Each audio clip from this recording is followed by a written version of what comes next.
लोकसभा चुनाव की तारीख जैसे जैसे नज़दीक आती जा रही है, वैसे वैसे सियासी पार्टियां भी नए नए प्रस्ताव, नए नए ऑफर गठबंधन को दे रही हैं।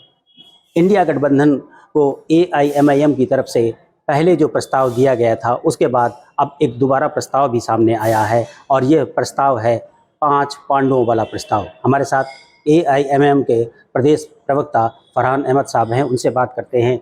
ये जो दूसरी बार आपने प्रस्ताव दिया है, ये क्या प्रस्ताव है और किस तरीके से आप शेयर मांग रहे हैं? देखिए, हमने एक बार गठबंधन के नेताओं से ये कहा था कि अगर जिस तरीके से श्री वासुदेव श्री कृष्ण जी ने पांडवों के लिए 5 गांव मांगे थे, उसी तरीके से माननीय बैरिस्टर असदुद्दीन ओवैसी साहब आज आपसे उत्तर प्रदेश में 5 सीटें मांग रहे हैं।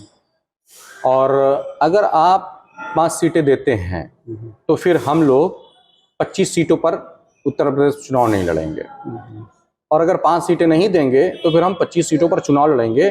और संभवतः है कि माननीय बैरिस्टर असदुद्दीन ओवैसी साहब भी उत्तर प्रदेश की किसी एक सीट से चुनाव लड़ेंगे।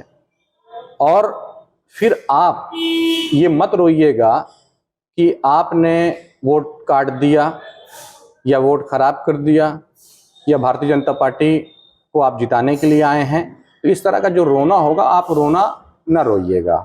लेकिन ओवैसी साहब के इस प्रस्ताव को तो अखिलेश पहले ही रिजेक्ट कर चुके हैं। देखिए, द्वापर में जब वासुदेव श्री कृष्ण जी ने प्रस्ताव दिया था दुर्योधन को कि आप 5 गांव दे दीजिए और ये महाभारत का युद्ध टल जाएगा, तो दुर्योधन ने बड़े अहंकार में कहा था हम सुई की नोक के बराबर 1 गांव नहीं देंगे, मतलब सुई की नोक के बराबर भी जगह नहीं देंगे, आप 5 गांव की बहुत दूर की बात है। तो कलयुग में जो काम द्वापर में दुर्योधन ने किया था, वही काम कलयुग में अखिलेश यादव जी ने किया है। इसमें क्या कह सकते हैं? कल भी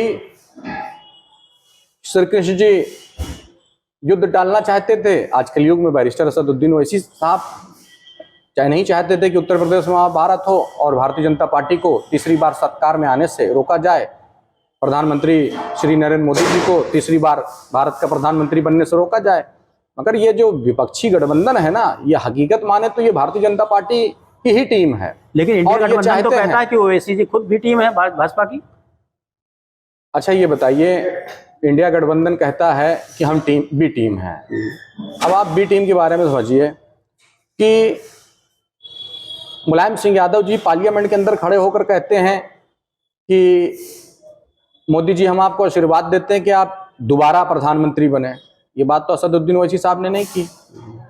जब राजनाथ जी खड़े होते हैं तो उनके खिलाफ प्रत्याशी समाजवादी पार्टी नहीं उतारती। इसके अलावा कल्याण सिंह, जिन्होंने बाबरी मस्जिद को शहीद किया था, उनके बेटे को राष्ट्रीय महासचिव बनाने का काम समाजवादी पार्टी ने किया। फिरोजाबाद का चुनाव हो रहा था, उस चुनाव में उपचुनाव था जहां से डिंपल यादव जी चुनाव लड़ रही थी, तो उस चुनाव में कल्याण सिंह को लेकर आए और मंच पर बैठाए, उनके सर पे लाल टोपी लगाई। फिर कल्याण सिंह जी पार्टी छोड़ करके चले गए। साक्षी महाराज, जिन्होंने बाबरी मस्जिद पर पहला फावड़ा चलाया था, उसको राज्यसभा असदुद्दीन ओवैसी साहब ने भेजा था। उसको तो राज्यसभा बनाने का काम किसने किया था? समाजवादी पार्टी ने किया था। मुजफ्फरनगर, सांवली, आंवला, कांट, आस्थान जैसे बड़े दंगे हुए उत्तर प्रदेश में, जिसमें मुस्लिम बहनों की इज्जत तार तार की गई, बेगुनाह मुसलमानों को कत्लेआम हुआ, तो वो सरकार क्या उत्तर प्रदेश में असदुद्दीन ओवैसी साहब की थी? वो तो समाजवादी पार्टी की सरकार थी ना।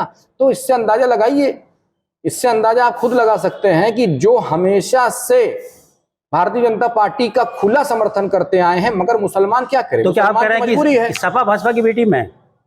सपा भारतीय जनता पार्टी की बी टीम नहीं है। सपा भारतीय जनता पार्टी का बच्चा है, उसकी ही उपज है, या उस कहें कि उसका दत्तक पुत्र है। जी, किन 5 सीटों के लिए आप बात कर रहे हैं यूपी में कि आपकी पार्टी को मिलना चाहिए, तब आप गठबंधन में शामिल हो सकते हैं? देखिए, वो विषय बैठ करके बात करने वाला है। हमारे नेता माननीय प्रदेश अध्यक्ष शौकत अली साहब बैठेंगे, पार्टी का नेतृत्व जाएगा, बैठ करके बात करेंगे। अगर वो बात करते हैं तो ठीक है, नहीं करते हैं तो MIM बहुत मजबूत है। और हमें इस चीज की तरस आया कि हम चाहते हैं कि अखिलेश यादव जी के पास आज की डेट में सिर्फ यादव वोट बैंक है, उनके पास और किसी जात का वोट नहीं है। अगर हम उनके साथ चले जाते हैं तो मुसलमान एकजाई होकर वोट डालेगा और भारतीय जनता पार्टी को तीसरी बार सत्ता में आने से रोका जा सकता है। मुस्लिम वोटर का परसेंटेज है कितना आपके पास, जो आप कह रहे हैं कि आप बार्गेन करना चाहते हैं गठबंधन के साथ? देखिए, उत्तर प्रदेश में 21% मुसलमान हैं और आपको इससे पहले पता होगा कि भारतीय जनता पार्टी को हटाने के लिए मुसलमानों ने एकजुट होकर के अखिलेश यादव को वोट डालने का काम किया था। तो अखिलेश यादव को ये लग गया कि मुसलमान उनके साथ हैं, मुसलमान उनके साथ नहीं हैं। अखिलेश यादव, मुसलमानों ने ये देख लिया कि जब हम एकजुट होकर भी ये वोट डाला और उसके बाद भी आप भारतीय जनता पार्टी को नहीं हरा पाए, तो जाहिर सी बात है आपके अंदर कोई ना कोई बड़ी कमी है। जी, ओवैसी साहब, अगर गठबंधन हो जाता है, समझौता हो जाता है, तो किस सीट से लड़ेंगे? ओवैसी साहब, अगर गठबंधन होता है तब तो नहीं लड़ेंगे, और अगर गठबंधन नहीं होगा तो अपने लोगों को लड़वाने के लिए, उनको मजबूती प्रदान करने के लिए हम लोगों ने एक सीट ओवैसी साहब के लिए देख रखी है और वहां की आवाम भी कहती है कि यहाँ से खाली बैरिस्टर असदुद्दीन ओवैसी साहब आके पर्चा भर देंगे तो पश्चिमी उत्तर प्रदेश, उसके वहां से फिर सर्टिफिकेट लेने के लिए आएंगे, दोबारा आने की आवश्यकता नहीं रहेगी। किस सीट की बात कर रहे हैं? ये अभी बताना जल्दीबाजी होगा, और ये अगर बता देंगे तो जो गठबंधन है, इंडिया गठबंधन है, अखिलेश और राहुल जी की रात की नींद हराम हो जाएगी। मैं चाहता हूं ये लोग जो सो रहे हैं सोने दीजिए, वो हम फिर दिखाएंगे कि कैसे फिर चुनाव होगा, और चुनाव नहीं होगा फिर इंडिया गठबंधन से एमआईएम का दंगल होगा उत्तर प्रदेश। तो धमकी है ये? हम लोग धमकी नहीं देते, हम लोग ब्लैकमेलिंग नहीं करते, हम लोग करके दिखाते हैं, हम लोग करके दिखाने वाले लोगों में से हैं। और इससे पहले भी हमने कहा था 100 सीटों पर लड़े, और हमने 2022 के चुनाव में 100 सीटों पर चुनाव लड़ी। फिर उसके बाद ये रोना रोए अखिलेश यादव की हमारी आज एमआईएम अगर इन सीटों पर चुनाव न लड़ती तो हम आज उत्तर प्रदेश के मुख्यमंत्री होते। तो आप अब की बार रोना ना रोइएगा कि हम इन सीटों पर लड़ गए, इस वजह से आपकी सीटें हार गई। हम हार के जिम्मेदार थोड़ी नहीं है आपके। हम अगर हार के ही जिम्मेदारी लेते रहेंगे तो क्या फिर क्या नाम हम बांग्लादेश से जाकर चुनाव लड़ेंगे? जी भाई, भारत का हिस्सा तो ये भी है, उत्तर प्रदेश भी है, क्यों नहीं लड़ेंगे? बिल्कुल लड़ेंगे। मुसलमानों को, दलितों को मजबूत करने के लिए लड़ेंगे, उनकी आवाज को सरबुलंद करने के लिए लड़ेंगे, मुसलमानों को हक दिलाने के लिए लड़ेंगे। और दूसरी बात मैं कह रहा हूं, हमारी मस्जिदें हमसे छीनी जा रही हैं, हमारे मदरसों पे जबरन कब्जा किया जा रहा है, हमारे घरों को बुलडोज किया जा रहा है, हमारे बच्चों को जबरन इनकाउंटर में मारा जा रहा है।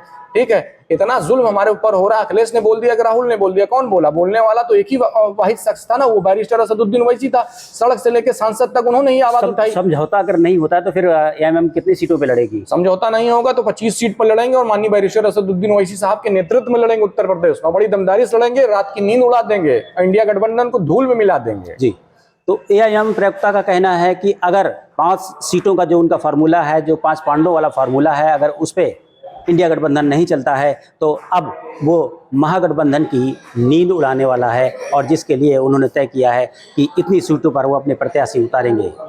Dinesh Singh, TV9 UP, Prayagraj.